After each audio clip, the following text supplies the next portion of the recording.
Good morning, everybody. I hope you're doing well today.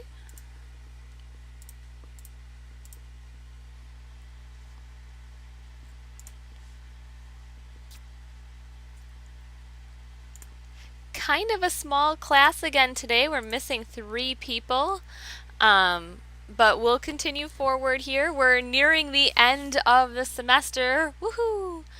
We actually only have 2 lessons left for this unit. We'll take a look at 9.04 today, and then the last lesson next week. So we'll wrap up with Unit 9, I want to say next week sometime. And then we only have 1 unit left for the semester with Unit 10. And it's a quick lesson there as well, or a quick unit there as well. I think there's only like 4 lessons or so, maybe even three or 4 lessons. But they're lengthy lessons at that, so we'll spend a couple days looking at those when we get to that point. All right, so just kind of a heads up there on what to expect over the next couple of weeks. All right, before we begin today taking a look at 9.04, which is on our series, were there any questions from the 9.03 at all?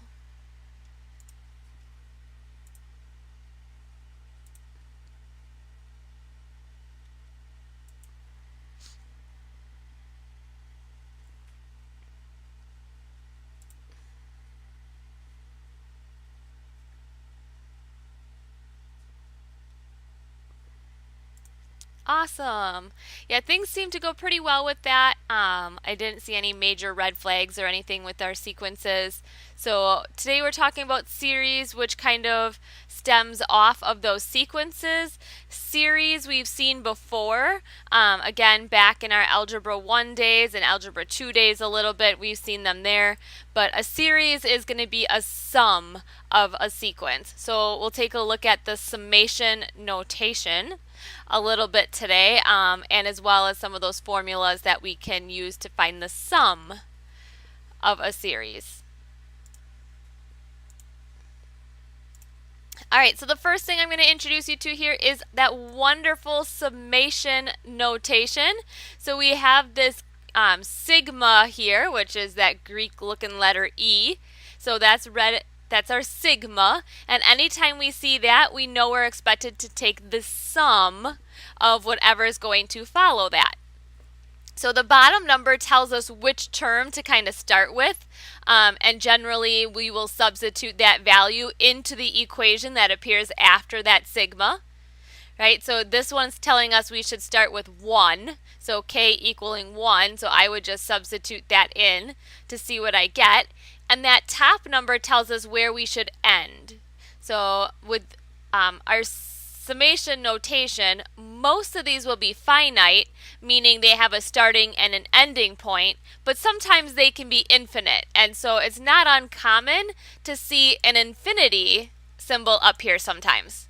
Okay, so if you see that infinity symbol, that's just letting you know that that's an infinite series that you're looking for. For our purposes today, I do believe that we're going to have kind of an ending spot, so we'll just deal with those finite series for the most part. We will talk about infinite series just a little bit, but it's not going to play a huge role at all.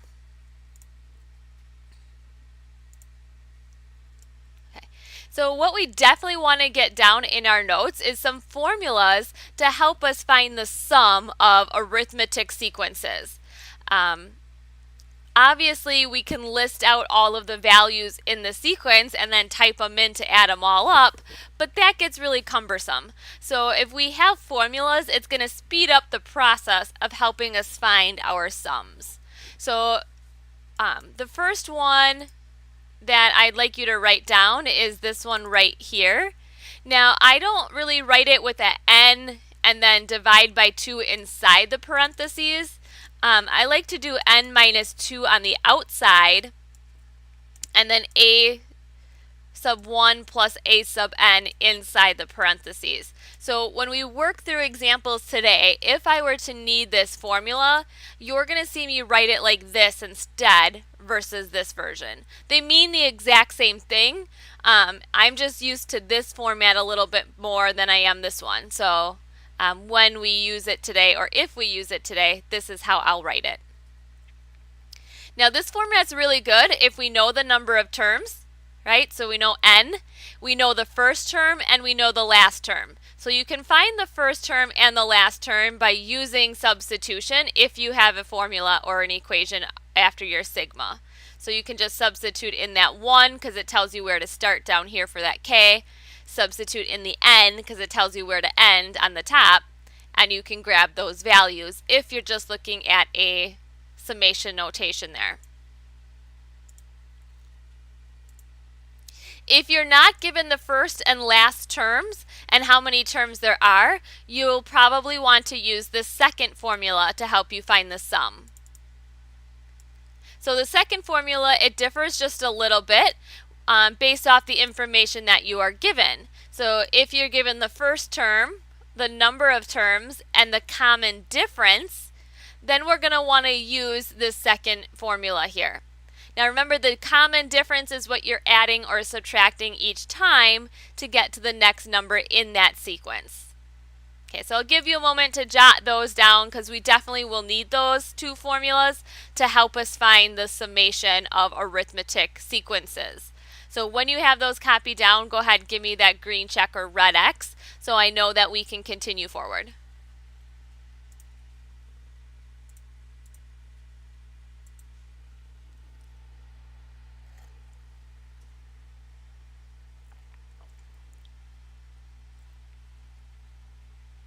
And obviously these are just taken from your textbook as well.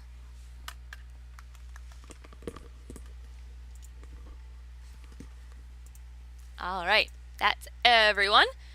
So let's go ahead and take a look at an example here and see if we can work our way through it. A corner section of a stadium has 8 seats along the front row. Each successive row has 2 more seats than the row preceding it.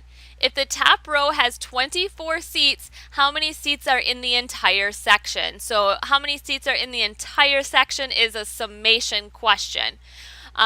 Let's go ahead and pull the information that we know based on that story problem. So what information are we given in that story problem? Let's see what we all know.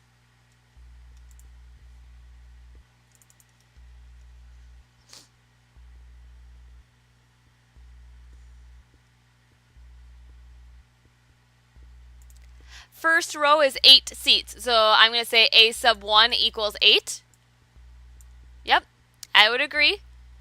Each row grows by 2, so if each row grows by 2, what is that representing?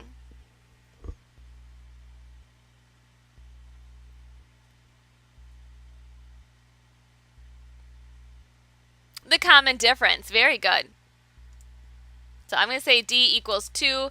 The top row has 24. That's A sub n. Now when I take a look back at the formulas that I just had you copy down, both of the formulas require n. And we don't have that. We don't know how many rows there are between where we start and where it ended. It just says the top row. Well, it doesn't say what row that actually is. So we have to do a little bit of back work here to figure out what n is going to be. So we do need those arithmetic sequence formulas to help us through this one. So I'm going to go ahead and write that formula down of A sub n equals A sub 1 plus n minus 1 times D. And I'm going to use the information we're given here up above to help us try to solve for n. So we know the last row has 24 seats total. The first row has 8. I don't know what that last row was, but we know the common difference was 2. So as I work backwards here to solve for n, let's see what we're going to get. So I would start by subtracting 8 first. So I think that's a 16, right? If I subtract the 8. You can distribute the 2, but I would divide by it. It's a little bit faster if we divide by 2 on both sides. And then it looks like we're going to be adding 1. All right, so we got that last kind of piece of the puzzle there needed to find the summation now. Any questions with how we got 9 rows of seats using that formula there for our arithmetic sequence?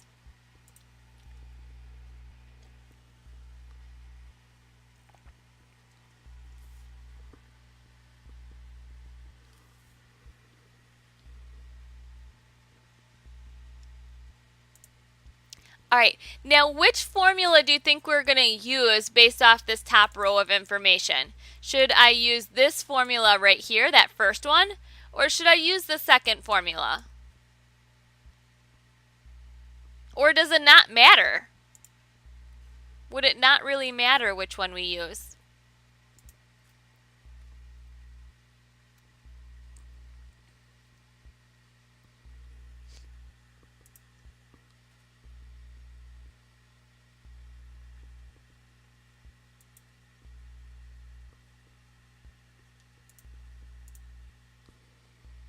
It doesn't matter. Yeah, it actually doesn't matter. If it doesn't matter because you have enough information for either formula, I would probably do the top one only because it's a little bit shorter.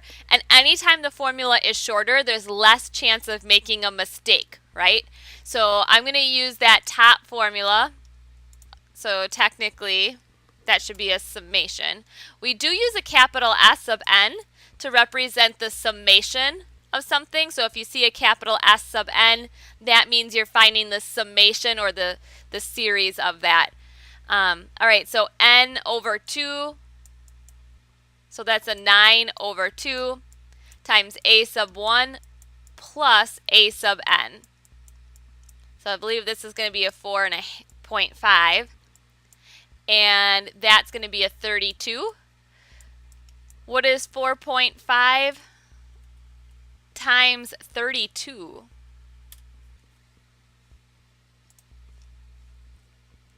144 seats total. Good. So in the first 9 rows there, we have 144 seats total. Great. Any questions with how we got that 144 for our final answer?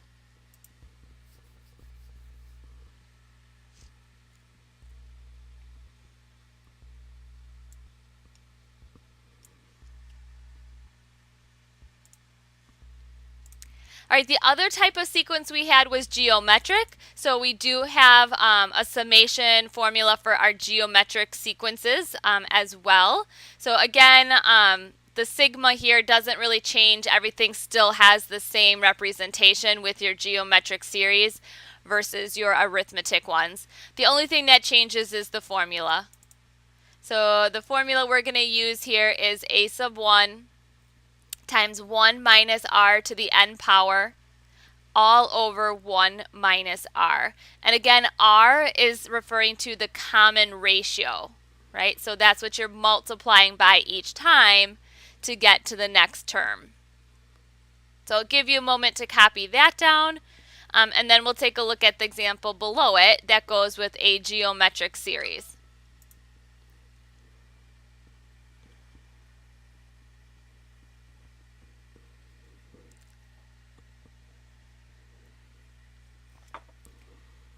Yeah, go ahead, give me that green check again once you have that formula copied down.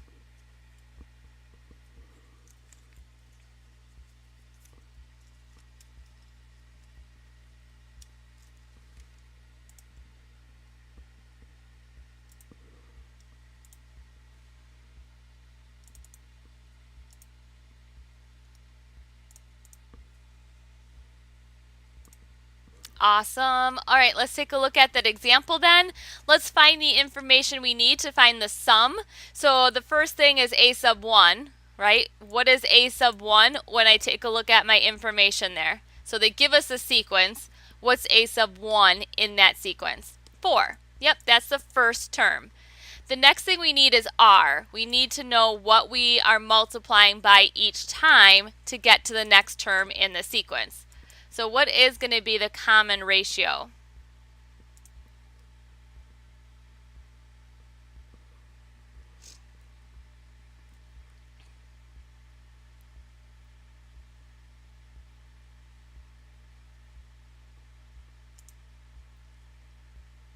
Yeah, negative 1/3. Good. You can use division to figure that out. So you can take two terms that are right next to each other, or two consecutive terms. Take that second one divided by the first, and that will give you your r. Another way is you can look at the last term they give you in the sequence, and that is actually set up in your geometric sequence formula there, and that's going to help you identify the r as well. In fact, we need that last term in the sequence to help us figure out what n is. What do you think n is going to be here?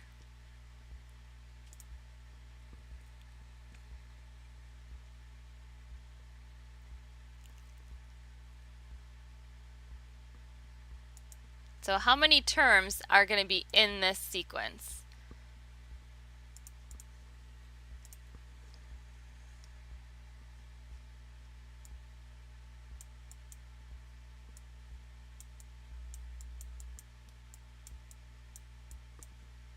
Well, let's think back to that geometric sequence formula we had to find a specific term. We used a sub 1 times r to the n minus 1 power. This is very similar to what we have over here. That's the a sub 1, that's our r. That means the exponent must be to the n minus 1. So I'm going to go ahead, set this value right here equal to the n minus 1, and that's going to help me solve for n. How many terms are going to be in this sequence?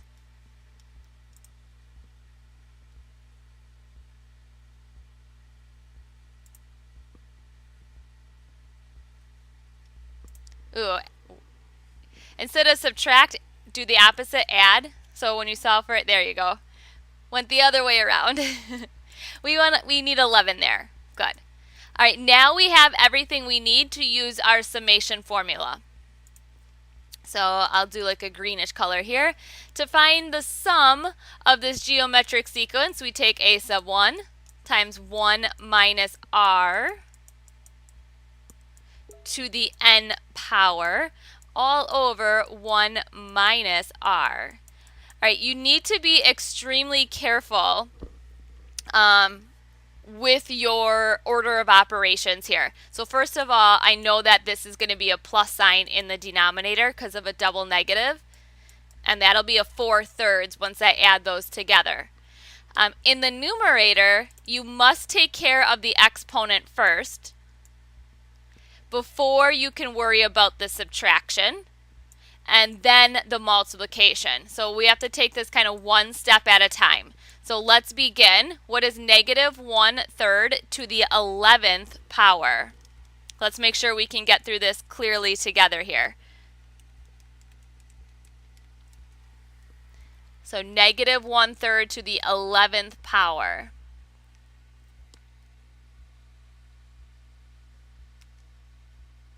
It's a really small number. So that negative 6 means we actually move the decimal point 6 places to the left of that where it's at right now. So you'll actually have 5 zeros before that 5. All right, now we have to do 1 minus that. Now, if you have a graphing calculator, you might be able to handle this with your parentheses. So you just got to make sure you're putting the appropriate amount of parentheses in the appropriate spot. So notice that is now what I have, that 1 minus negative 1/3 to the 11th power. We want to multiply that value by 4. So I'll just do that. And then divide by 4/3. Now when I divide, I need to put that 4/3 inside parentheses again, because if I don't, it's not going to take my order of operations correctly. So we should get a sum of that 3.00000 and so forth. Did anybody not get this value when they typed it and punched it into their calculator? All good on your end? Good. I would probably just round this to a 3, by the way. So if you say the sum is 3, I think that would be a good enough answer.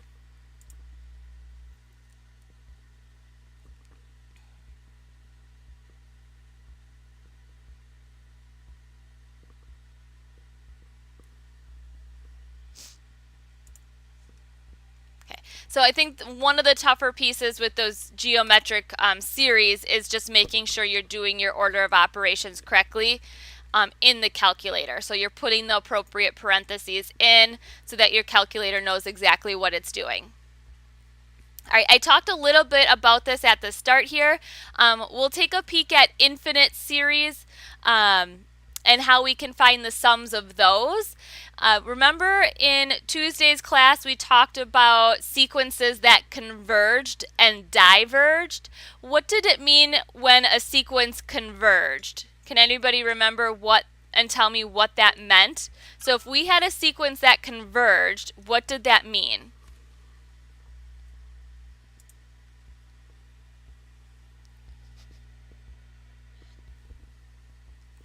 It continually or decreased continually towards a limit, or some maybe it grew towards a limit, but it was kind of bounded by a horizontal asymptote of some sort, right?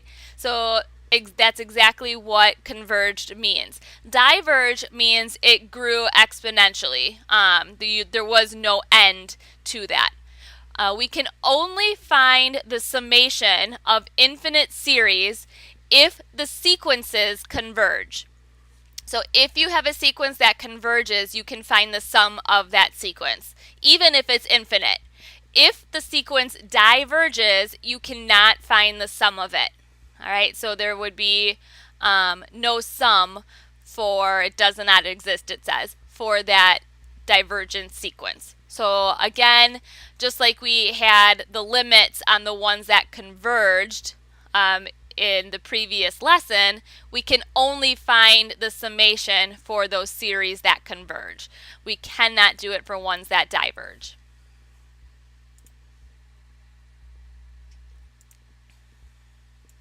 Okay. I will give you a formula in just a moment of what we can use to find the summation, but we should be able to find the summation looking at some examples as well here, just by actually adding and seeing. So it says, for example 3, look at each of the following series. Find the first 5 terms in the sequence of partial sums. Which of the series appears to converge? Remember, there will only be a sum if the series converges. So let's take a look. Part A. Do you think part A is converging or diverging?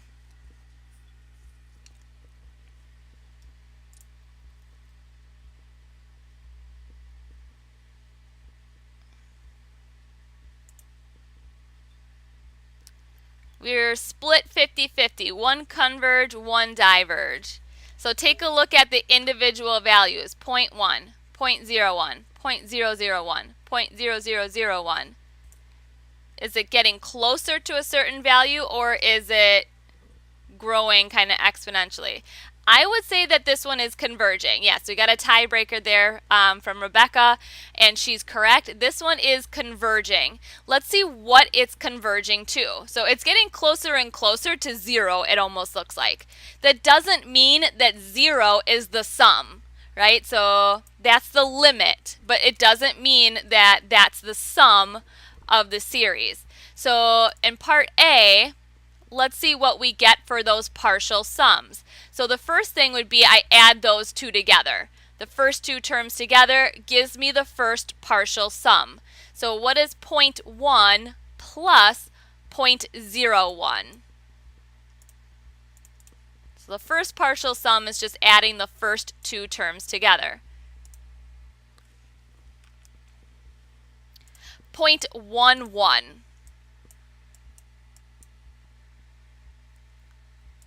Okay. What if, and technically if I do just the first term, it'd be a 0.1 before that. So we can kind of see a pattern even developing just within that first 2 things. 0.1, 0.11. What do you think the third sum is going to be there? The third partial sum. So if I add the first 3 terms together, what will that equal?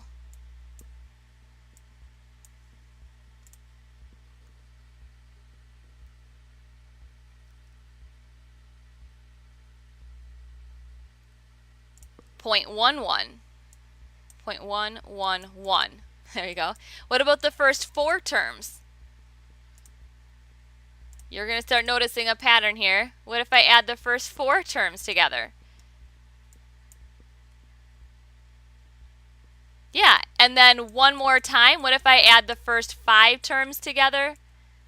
Technically, the 5th term isn't listed in that series, but we can grab it. We notice the pattern, yep. All right, what is that getting closer and closer and closer to as I add all of these terms together? So right now, this is the 5th partial sum. Can we say what the summation is going to be of that infinite series? So when I start looking at this pattern, what is it getting closer and closer and closer to? Not necessarily 1. I'm more or less looking for a fraction that kind of represents a 0.1 repeating. Does anybody know of a fraction that represents a 0.1 repeating? Because that seems to be the pattern there, right? A 0.1 repeating.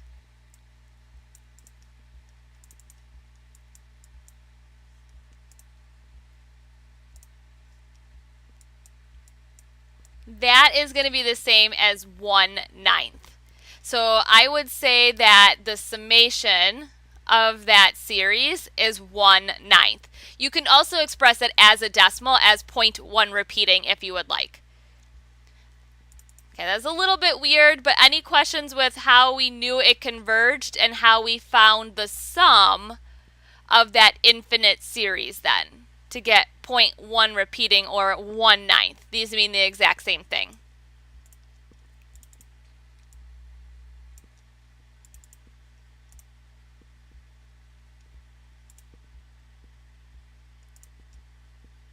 Okay. What about part B? Does the series in part B converge or diverge? So that's the first piece we have to kind of nail down there.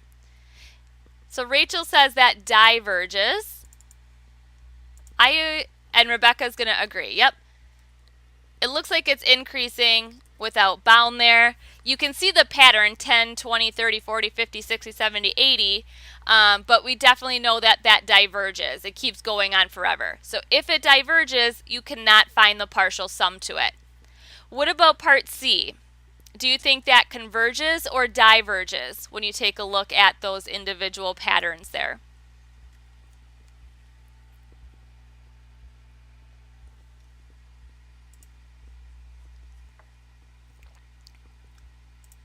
Yeah, now technically it's not increasing without bound, right? But what's happening in this pattern that's making it diverge? So it's not increasing exponentially, but instead what's happening?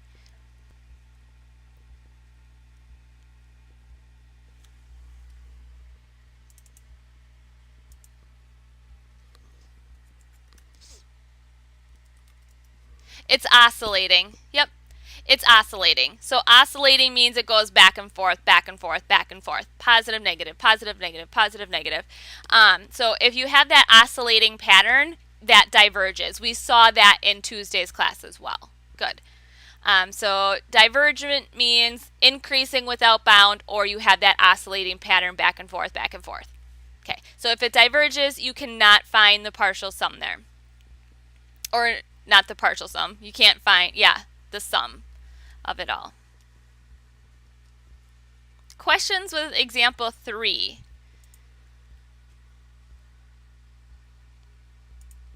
Okay, now it would have been great if we had a formula for part A, right? So of course they throw that at us a slide later here, which is technically like a page later in the textbook. So we do have a formula we can use to find that sum a little bit easier. So instead of just adding the terms together there, we can use this formula to help us find the sum instead. So in a geometric series of this format here, if it converges, and another way to tell if it converges if you don't have the list of sequence there is by looking at R. So if the absolute value of R is less than 1, that's going to be your indication that it converges. So if you aren't necessarily given a pattern like we have below, but instead you're given a formula, you should still be able to tell if it's going to converge or diverge based off of R. And that hopefully makes sense because when R is less than 1, we know that it's decaying, right? That's an example of exponential decay. It's getting closer and closer to a value as you swoop downward. When R was greater than 1, we knew that was exponential growth. So that was an example with it increasing without bound. So hopefully that makes sense here as well if we connect it back to that exponential growth and decay feature.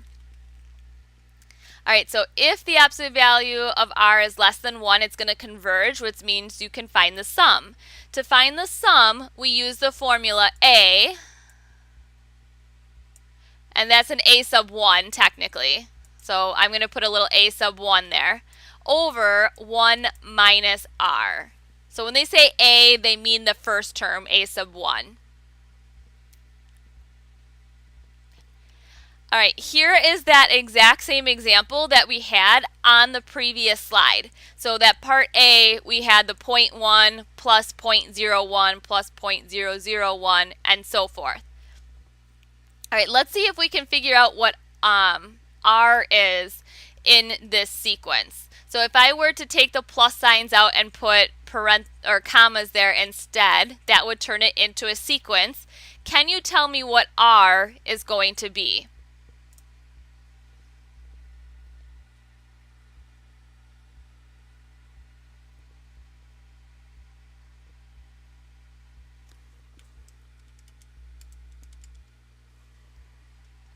Remember, it is geometric, so to figure out the R, all you have to do is use division. You take term 2 divided by term 1. Or you could use term 3 divided by term 2. Any two consecutive terms, and you're just going to want to use division. That's going to help you with your R. I'm just going to grab the first two, I guess.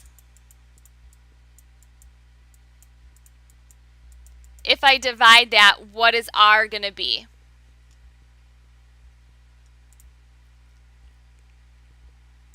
A 0.1. Good. Knowing that, I can plug that into my formula now. So to find the sum, A sub 1 was 0.1. I have 1 minus R, which is 0.1 again. So in the denominator, 1 minus 0.1 is 0.9. And 0.1 divided by 0.9 is a 1/9, right? I can just move the decimal point one spot to the right in both of those values to get the 1/9. Okay. So that was a lot easier than trying to take a look back at the summation with adding all those terms together to see what it was approaching. So this formula is definitely handy. Questions with how we got that sum using the formula up above?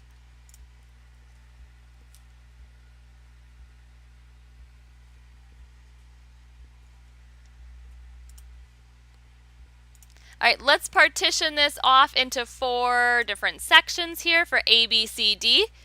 Let's go ahead and identify in each workspace here. First of all, is the series going to converge or is it going to diverge? So that's the first question I want us to answer with these 4 things here. So is it going to converge or is it going to diverge? So go ahead in the space provided, let's just put converge or diverge to begin with. And again, you should be able to look at the value of R and figure that out.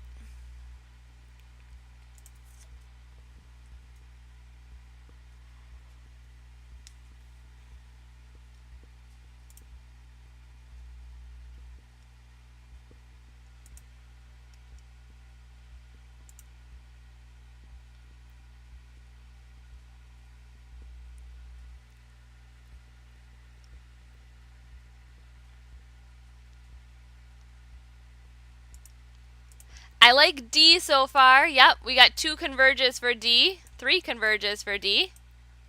That's a really good sign. What about the other ones?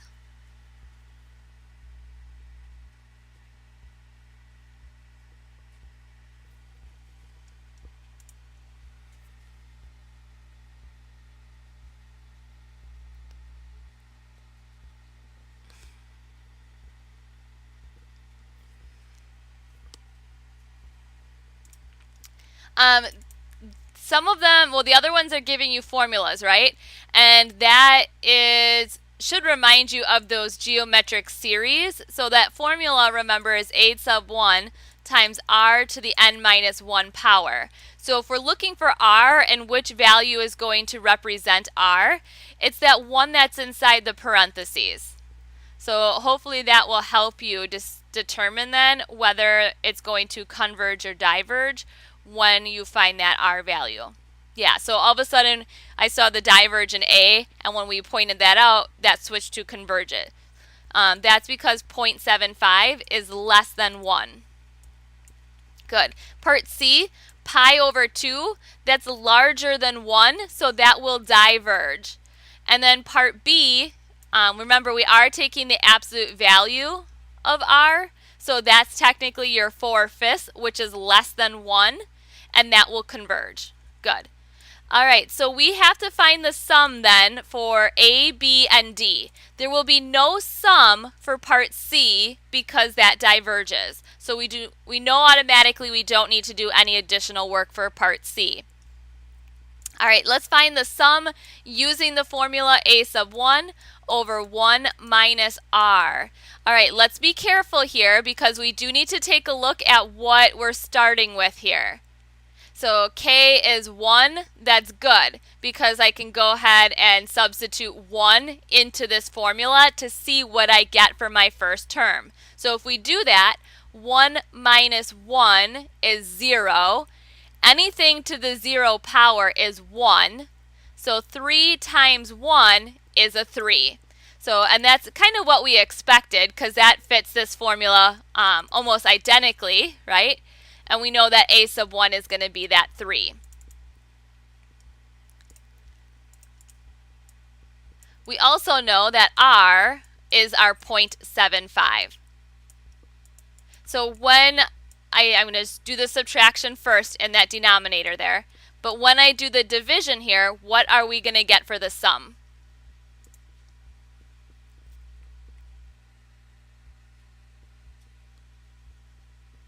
We're going to get a 12. Good.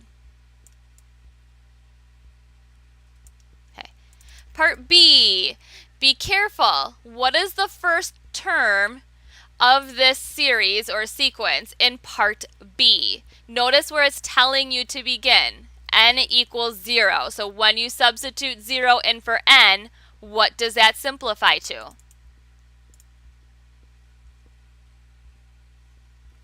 A 1. Yep. So a sub 1 in this case is a 1.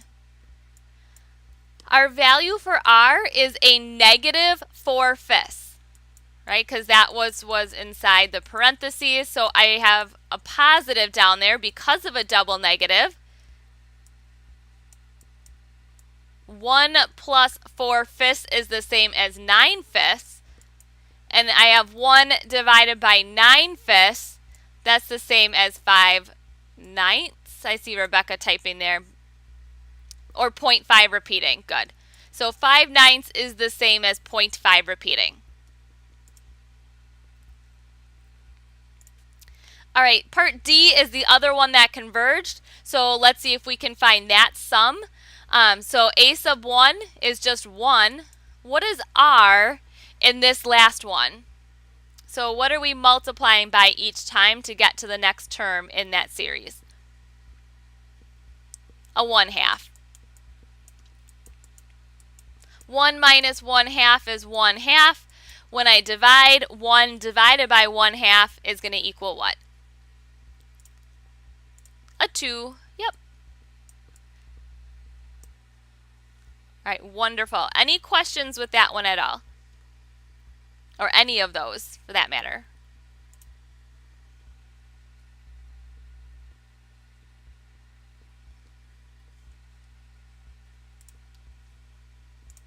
All right, let's get some practice here with writing the summation notation. All right, so first of all, we have to identify what type of pattern we have going on. Is it arithmetic or is it geometric? Or maybe it's neither, but fingers crossed we can still find a pattern that we can write an equation for. So this first one, what do you notice? What's happening with all these terms here? 2, 5, 8, 11, dot, dot, dot, dot, dot, all the way up to 29. Do you notice a pattern? It's going up by 3. Okay, so if you're adding 3 each time, that's an arithmetic sequence or an arithmetic series. Good. I'm just going to come down on the bottom and kind of write this n equals 1. We're going to need a formula for this arithmetic series. So a sub n equals, this is what I'm interested in. So a sub 1 plus n minus 1 times d, right? This is what I want to put in for the summation equation. So let's see, I'll get a 2 plus n minus 1 times d, and we said d was 3. So I'm just going to distribute this and then combine like terms to kind of simplify all of this going on here. So the equation we're going to use after the summation is going to be a 3n minus 1. Because when I combine those like terms, 2 minus 3 is going to be a negative 1. All right, any questions to this point? We're not quite done yet, but any questions with how we got that equation that we're going to use in the summation there of 3n minus 1?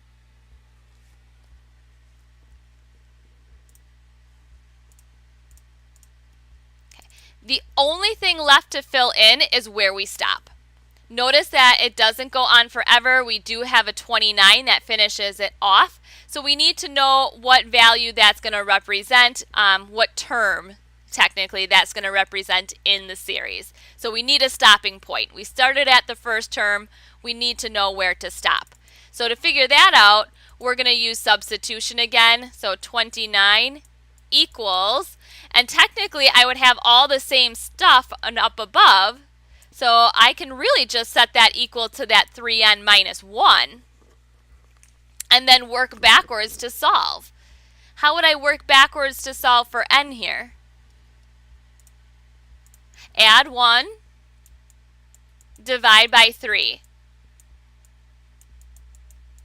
So I know that 29 is the 10th term. So I'm going to put 10 as that stopping point up above. So here is that summation notation for that exact series that we have there. Questions with how we got that summation notation?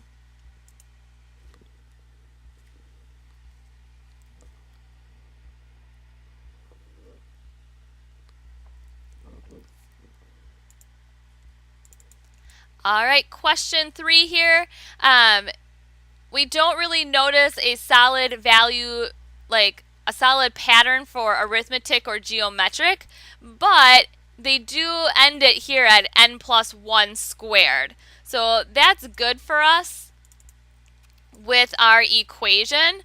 So I'm just going to use that n plus 1 squared. I just need to figure out what the starting point is and what the ending point is going to be. Okay, so let's figure out where I should start at. And technically maybe I should use a k here versus an n, just so I don't get my letters kind of mixed up. All right, generally a good rule of thumb is we should start with the 0 or 1, but we got to see which one's appropriate. If I start with the 0 for k, will that give me the first term? Or if I start with a 1 for k, will that give me the first term? So which value should I actually start with here? Should I start with k equaling 0, or should I start with k equaling 1? I need to start with k equaling 0, right? Because 0 plus 1 is 1. 1 squared is 1. So that gives me the first term. If I were to start with 1, I would have got 1 plus 1 is 2. 2 squared is 4. And that's not my first term, it's the second. So we got to back it up a little. All right, the ending term is just going to be the variable that they have in their equation, right? So because they don't give you a specific number here at the end, we know that we're just going to end with that variable of n to finish things off. Okay, so that was a little bit weird.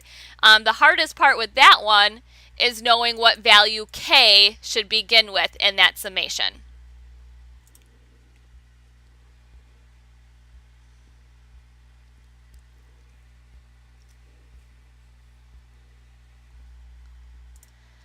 Any questions with that practice of writing the summation notation at all? So it's a little bit tricky, but as long as we kind of take our time through it, it's not too bad.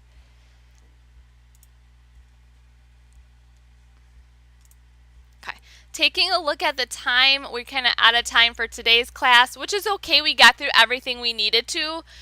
We just didn't get to practice too much more with our summations. That's all. But you have everything you need to be successful with this lesson. So go ahead, give the homework a try, and if you have any questions with that, we will start out with it in Tuesday's class next week. All right, any major questions before I let you go today? All right, if not, have a great rest of your week, and I'll see you guys all again on Tuesday. Bye, everyone. Recording stopped.